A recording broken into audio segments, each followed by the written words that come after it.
Go ahead. Okay, hi everyone. We're very excited to be here with you today and very much looking forward to your feedback on this as it's a work in progress that's, branching out into articles and chapters, etc. So we're very keen to hear what you're gonna say. Okay, let me see how to go to the next slide.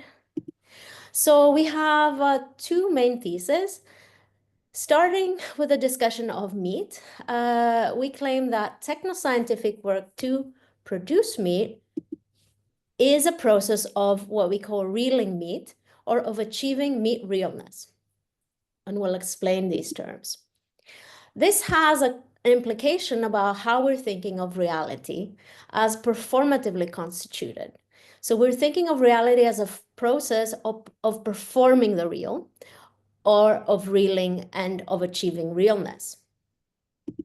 And we're going to say that, well, this actually amounts to an account of reality as surreality. So a little bit about our background. So the inspiration for our work really starts in drag. So we wanted to tell you guys a little bit about that, in particular, what's called ballroom culture in drag. This was underground culture, started in New York City in the 1980s and 90s, where Black and Latinx, gay and transgender communities participated in these pageants. And one of the reasons why they were participating in these kind of ballroom culture pageants was because they were excluded from these predominantly white pageants. So they participated in a number of different categories, which we're going to talk about a little bit later.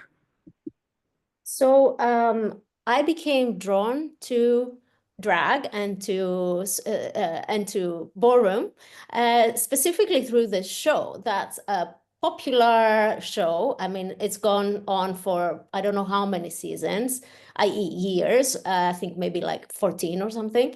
So RuPaul is a very famous drag queen who started in the scene, the ballroom scene, and she's headlining and developed this franchise of shows where mostly cisgendered male contestants compete for under various categories for the title of the queen.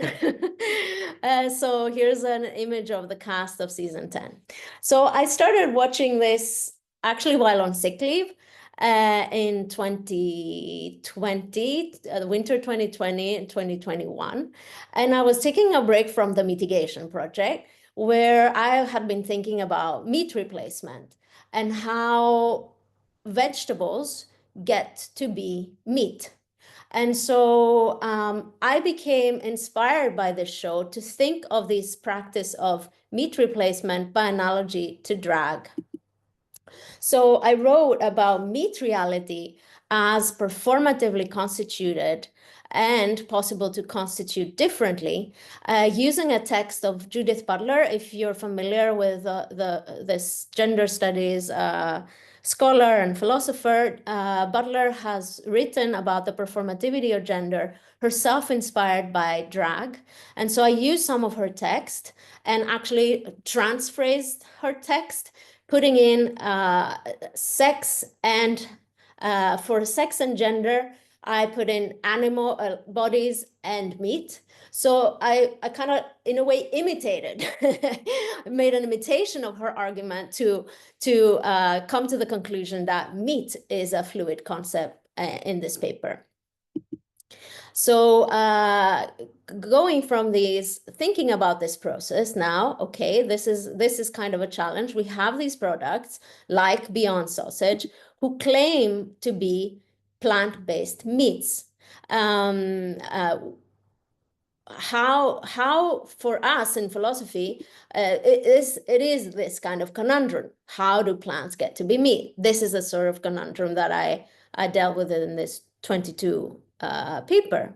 But once you think about it, there's nothing more, shall we say, commonsensical in animals getting to be meat. Like, how do we go from Ivar, who is one of the pigs that we met in our fieldwork in mitigation, to something like a pork chop?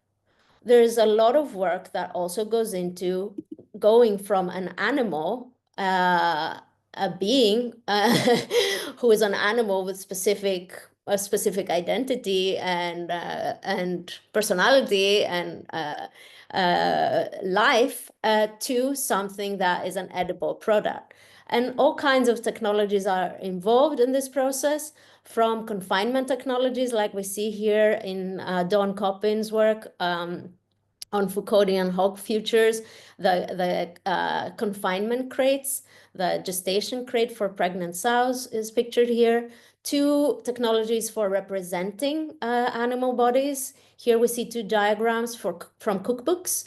One earlier one in the 50s shows the animal carcass. Later editions have perhaps sanitized this imagery into the graph of a standing animal, commenting on the alienation that goes on, moving from the animal to the thing that's edible, and to what we see in perhaps recipe books or cooking blogs or images like the one on the right.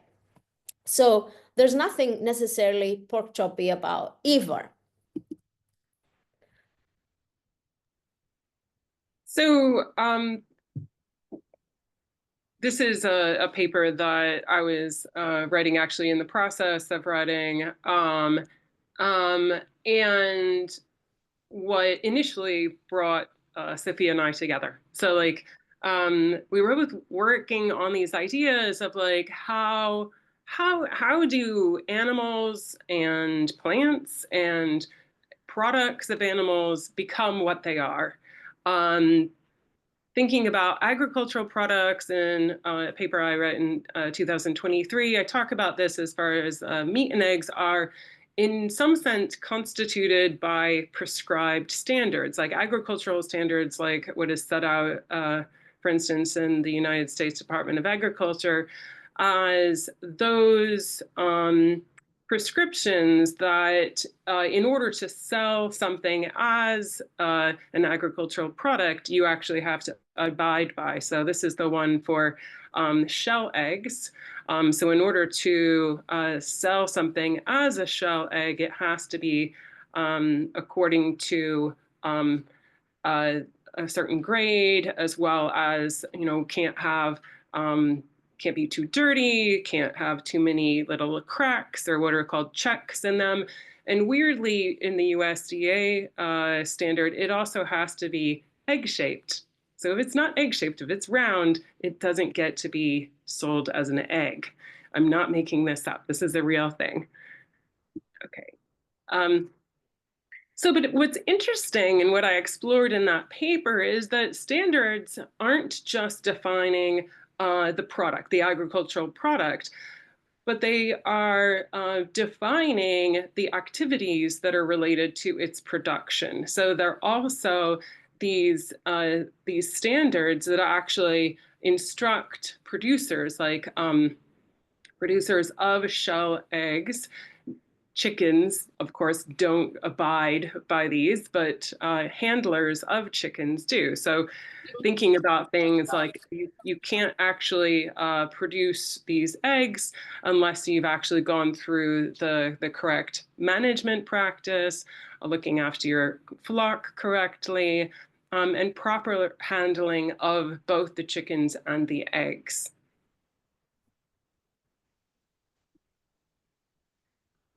So something that I noticed in terms of these kind of food production standards was that they operate in some ways as what I've called elsewhere as ontology making practices. And what I mean by that is not metaphorical, but that standard making, standard setting, and standard revising actually brings into existence the product for which the standard is made. So they are made into an agricultural commodity by working along with the standard. So standard making processes are one kind of ontology making activity or ontologizing activity. So practices that make food food, make it for human consumption, make it for a saleable good as an agricultural commodity.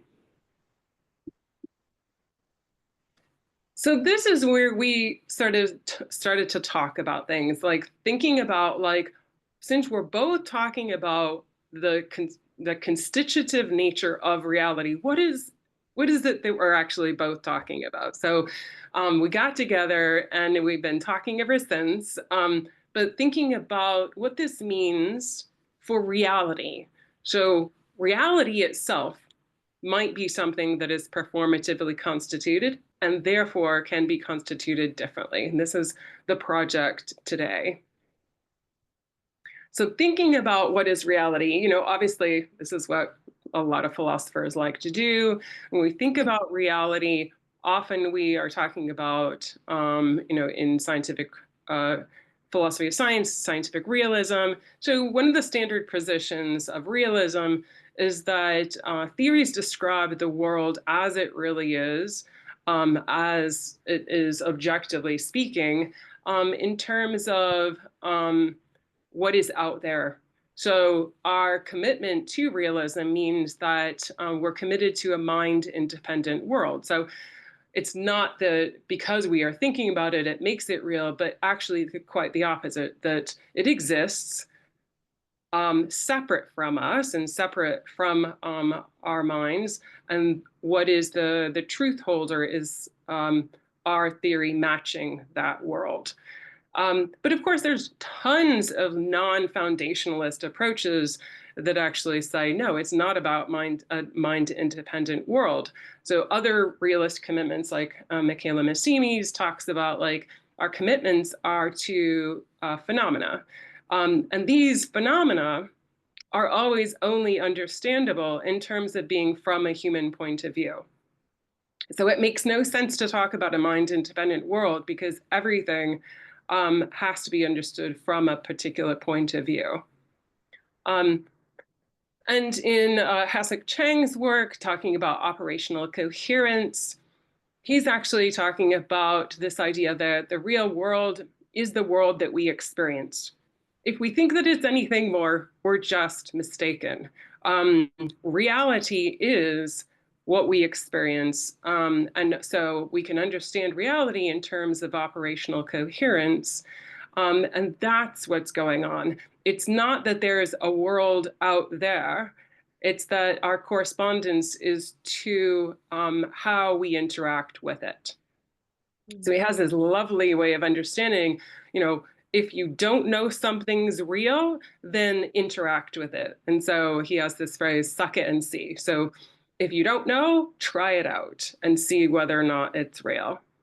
And then also more recently, I mean, these are all super recent, but like last 2 years ago, Holly Anderson and Sandy Mitchell talk about this in terms of like pragmatism, actually, a kind of pragmatic approach, basically just points to this idea that what is real isn't just about what scientists say or must say, but also about what they do. So we can't really understand just scientific realism in terms of like this correspondence with a theory and the world. We had to figure out what scientists are actually doing with it. So our resorting to drag and to the practices of drag is because we think that it offers a method for us to understand reality. What's interesting about drag is that it intersects conventional norms. It can start with perhaps ideas, concepts that of what is considered to be, say, a woman, in the case of for example, RuPaul's Drag Race, but it does transgress such norms. In that sense, it can help to, at the same time, start from a kind of perceived reality, while at the same time going beyond it and shaking that reality. And in this process, what happens is a creation of a new reality by the achievement of realness.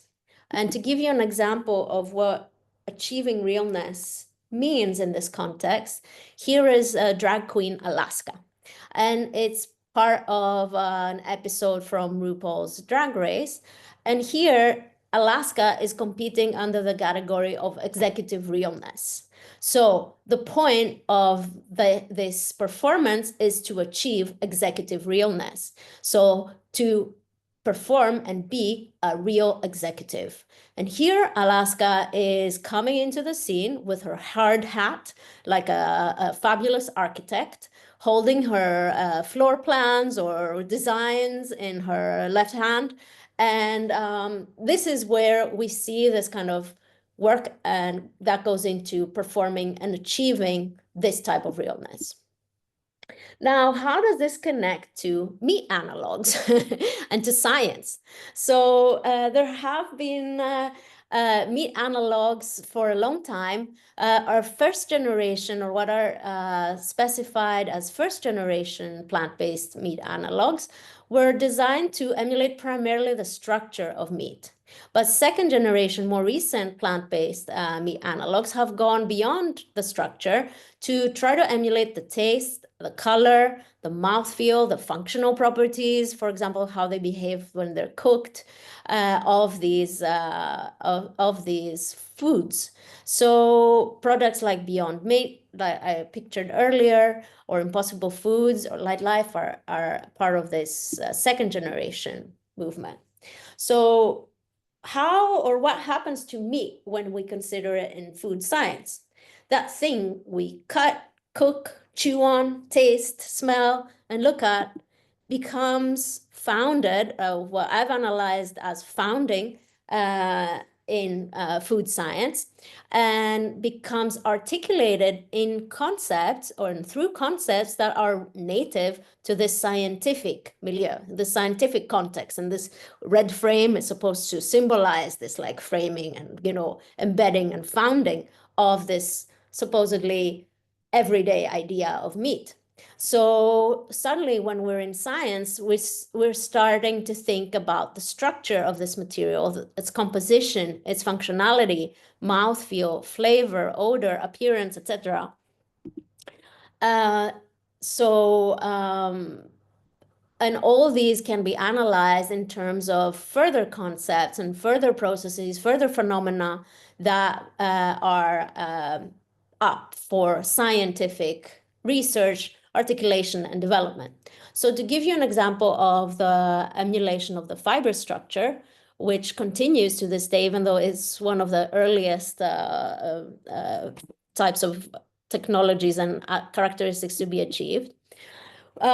What is characteristic of, so most people following surveys, most people think of meat, like the everyday or the common idea of meat is that of muscle parts of animals. So when we look at muscles, the skeletal muscle has a kind of fractal structure that we see here in this diagram. So the skeletal muscle includes or contains these muscle fascicles, and which sort of emulate again this stringy structure. Each muscle fascicle contains muscle fibers, each muscle fiber sarcolemas, and so on and so on. So we have this like multiple stringy fibrous structure in the muscle of an animal. However, when it comes to protein that comes from plants, the structure of plant proteins is actually globular. So, so the challenge here is how to transform the globular protein of the plant in order to perform this kind of stringiness of the animal muscle fiber. So there are different procedures that are being developed, but just to give you a representation here from a scientific article, or actually book. So we see here what happens is that these clumps or globular proteins, through heating and hydration and mechanical process like shearing them apart, stretching and reorienting them, and then cooling, come to assume these newly formed bonds that are linearly shaped. So food science and biotechnology helps to achieve meat realness, in part through achieving this stringy structure.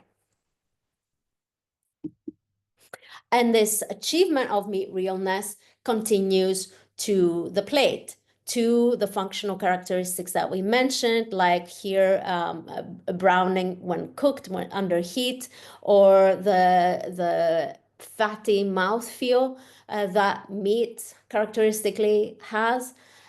And one might even say that in achieving these characteristics, in some ways, we go to a hyper real meat product because of the specific attention to each of these features and of achieving them. Okay, so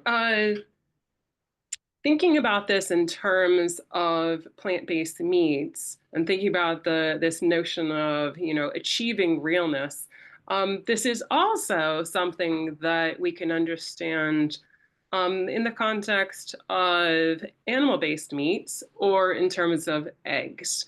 And you might think, well, wait a second, like real eggs are real eggs, right? They're the kinds of things that this is the process of how you make an egg, right? It's all up to the chicken. It's the development of the ova. And it's what we get when we kind of wait and see what comes out of the chicken's cloacal. So that in some ways is, sure, that's an egg. But there's something different when we talk about achieving egg realness. Achieving egg realness, this is a success condition, right? Achieving egg realness, when we're talking about an agricultural commodity, is how we can take that thing that came out of a chicken's cloacal opening and thinking about it as something that can pass as a food for humans. Its ability, the egg's ability to pass and perform according to a set of standards is of course reliant on shell egg producers, the humans then that interact with the chickens, including how eggs are graded. So eggs have to be graded in order to become real. I mean, sure, you can buy them at farmers markets in a way that, that are off grid, but those are actually not considered for human consumption. They have to be graded and made according to certain practices for them to be considered to be agricultural commodities. So the question that kind of comes up for us is like, what in the world does like talking about new meats actually tell us about these philosophical questions about reality? It seems like the notion of achieving realness, this success condition, does something more.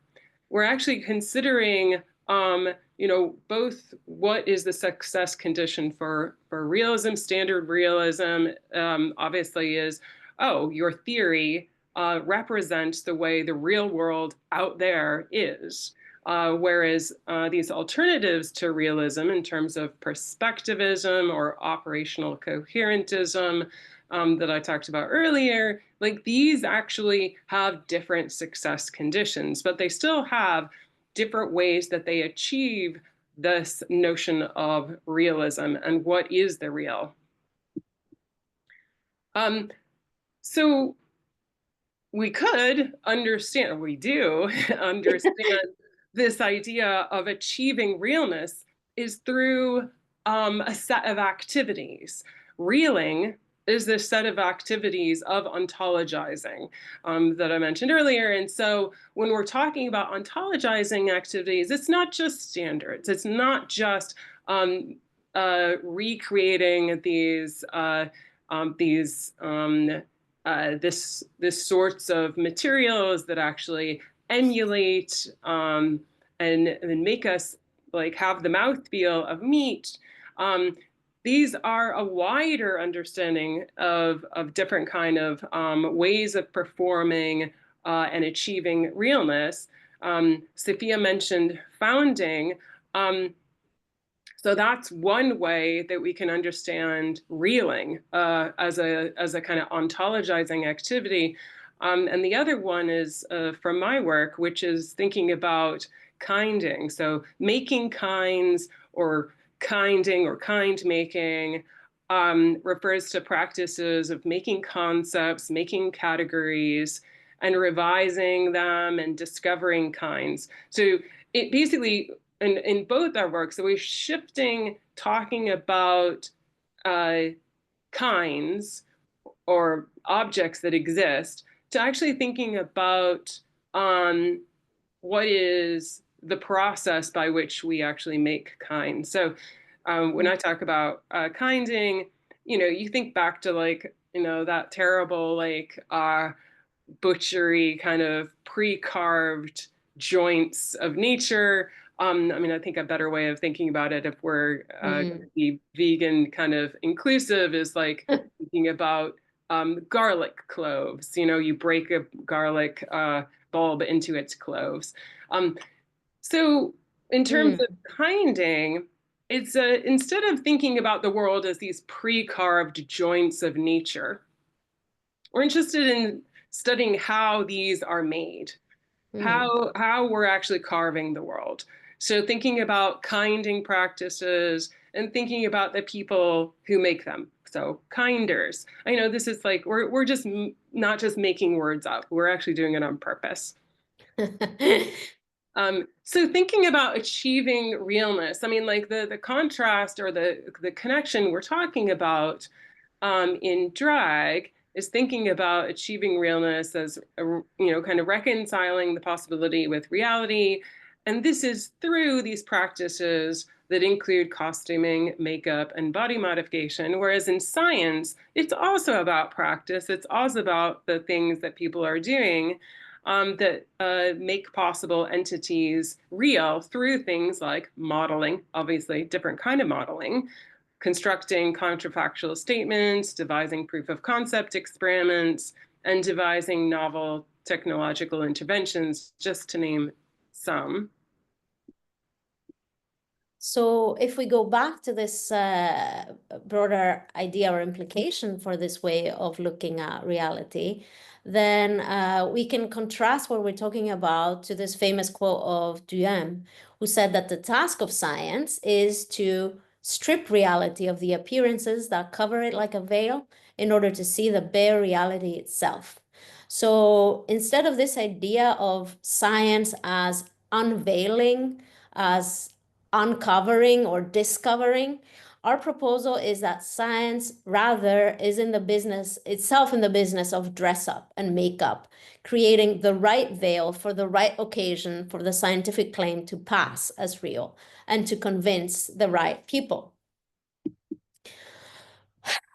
And of course, there is a caveat here, because in this understanding of reeling, of making a reality and achieving realness, the process of making real is always already a process of surrealing, or at least can be analyzed as such, because it builds on a vision or a dream of reality as opposed to reality itself, because what is that anyway?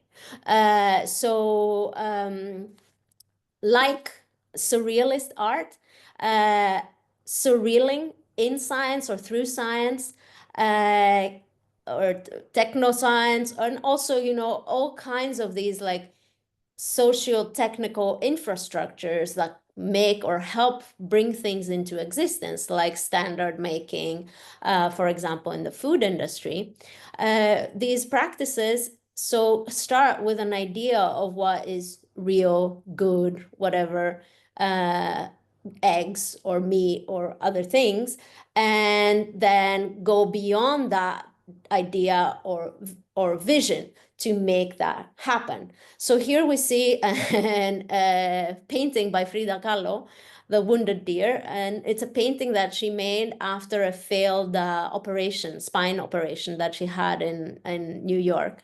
And she represents herself as kind of almost going to this clearing from the woods. You see this like blue sea. She's almost there, but she's shot, and you see the shooting on her spine in this image. And so you have this way of starting with maybe a real experience of pain or of the physical accident that caused this, and going to represent and to realize this in a new format. So once we talk about food products as surreal, we see that, at least in the case of plant-based meat, these are also dreamed of and desired products because of different reasons for their, for example, impacts or implications for sustainability, for animal ethics, and for, of course, market reasons. So there's, in this process of surrealing meat and of achieving realness, this dream and reality come together to bring about products like what we see Birgitte Dekker is holding here, which is the golden grail, the holy grail in a way, in plant-based meat analog production, which is a continuous slab of meat. So the kind of achieving steak realness here. So when we're thinking about eggs, you might think, well, wait a second, what's a surrealed egg?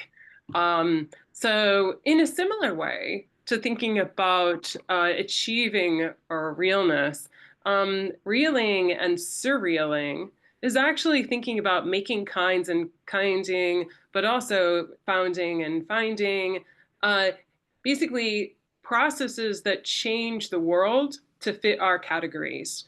And then using those to perform eggs, like grading eggs, and thinking about things like grade A eggs as being like super eggs, that we are making them into something different because of our categorization of them. So we're making them even surreal. So that's connecting this achieving realness for something that is desired to grade eggs, which is this surreal product.